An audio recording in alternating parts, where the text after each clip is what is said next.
मित्रांनो मी आता ओझर एअरपोर्टला आहे आणि ओझर एअरपोर्टला आहे ना दिल्ली फ्लाईटने एक तर आधीच कांड करून टाकला. एक दिवस आठ दिल्ली फ्लाईट राहते. म्हणजे इतकी वाईट परिस्थिती. आमचे ड्रायव्हर बंधू बघू शकता इतके जण इथं उभे आहे आणि थोड्याच गाड्या हल्ल्या. बाकी बघू शकता किती मोठी लाईन लागलेली इथं दुनियाभराची गाड्यांची. अशी परिस्थिती झाली. रिक्षाला सुद्धा नाही, दादांना सुद्धा बुकिंग नाही आहे. आणि एक तर नाही का फ्लाईट तरी वाढवायला पाहिजे ना. वैताग आला यांच्या भरोश्यावर आम्ही गाड्या घेतल्या. म्हटलं आपलं एअरपोर्ट आहे, जोरात ते चांगलं चालेल.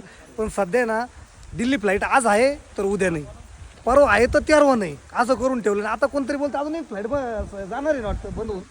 झाली ऑलरेडी.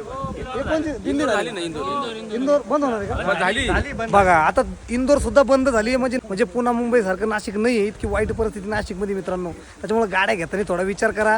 दरवेळेस मी व्हिडिओ टाकतो, तुम्ही लाईटली घेता. कमेंटमध्ये तुम्ही बोलता गाड्या विकून टाकायच्या ना. अरे घेतल्या आता कशा विकायच्या भावांनो सांगा बरं तुम्ही. एवढे ड्रायव्हर बंधू बघू शकता सगळे उभे बरं काय.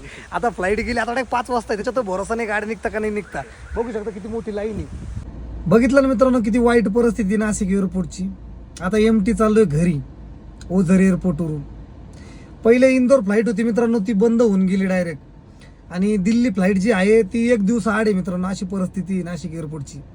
हां आता सकाळपासून 2-3 फ्लाईट झाल्या. एक तर 7 वाजेपासून आलेला होता बिचारा, दिल्ली फ्लाईटच्या टायमाला आला होता, अजून त्याला बुकिंग नाही पडली, MT निघून गेला. अशी परिस्थिती आहे ओझर एअरपोर्टची मित्रांनो. आणि तुम्ही कमेंटमध्ये पर्सनल मेसेजमध्ये म्हणता गाड्या घेऊ का गाड्या घेऊ. मनापासून सांगतो मित्रांनो, खरंच गाड्या घेऊ नका. तुमच्या मेहनतीचे तुम्ही 2 लाख रुपये डाऊन पेमेंट कराल. कोणी तर बिचाऱ्यांनी कुडून ॲडजस्टमेंट केलेली असती पैशांची, ते डाऊन पेमेंट करून तुम्ही गाड्या घेताय आणि त्याचे हप्ते सुद्धा जात नाही मित्रांनो. भरपूर माझे मित्र असे त्यांचे हप्ते सुद्धा जात नाही. आता मी गाडी घेतल्या ज्या काय माझ्याकडे जेवढ्या गाड्या आहे ना मित्रांनो, आता नावीला विकू शकत नाही. माझ्या मेहनतीच्या कष्टाच्या गाड्या आहे मित्रांनो. त्याच्यामुळे मला काही विकू वाटत नाही माणसाला. त्याच्यामुळे तुम्हाला म्हणतोय घेऊ नका गाड्या. घेत असेल तर विचार करा थोडासा. प्रायव्हेट तुमच्याकडे लाईन असेल, तुमचं ट्रॅव्हल्स असेल तर बिंदास घ्या.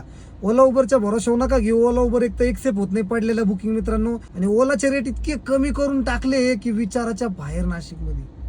आणि उबरचे तर आता वाजत नाही, अशी परिस्थिती मित्रांनो. त्याच्यामुळे गाड्या घेताना विचार करा. व्हिडिओ आवडला तर लाईक करा, फॉलो करा. आणि ज्यांना कोणाला गाडी नवीन घ्यायची असेल त्यांना हा व्हिडिओ नक्की शेअर करा मित्रांनो, जेणेकरून त्यांचं नुकसान वाचल. धन्यवाद.